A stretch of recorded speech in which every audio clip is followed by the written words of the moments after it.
The Battle of Kiev was one of the most devastating battles of World War II. It was the Red Army's single worst defeat of the war.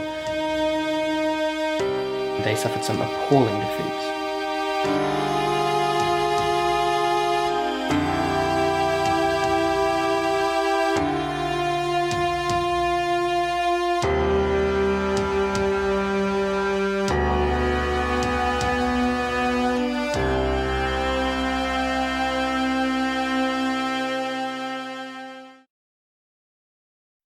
I think it's testament to the forgotten history of World War II that a battle on the scale of Kiev could, after more than 70 years, have had no major study written on it.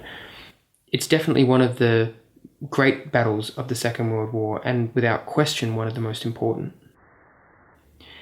In many ways, the Battle of Kiev is something of a misnomer. We talk about a battle for Kiev, but the city itself plays a relatively small part in the actual fighting. Really, the Battle of Kiev is the battle for the central part of the Ukraine, and in this, almost 2 million men are involved. It's difficult to overstate the importance of the Battle of Kiev for Hitler and Stalin.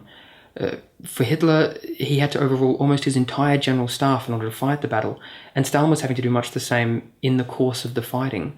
It's almost as though the two great dictators had concocted a battle that even their most faithful generals were loath to fight. I didn't just want to write a book on the Battle of Kiev from the perspective of armies and generals. I wanted to bring in the German soldier. I wanted to try and see what it was like to experience this war from below.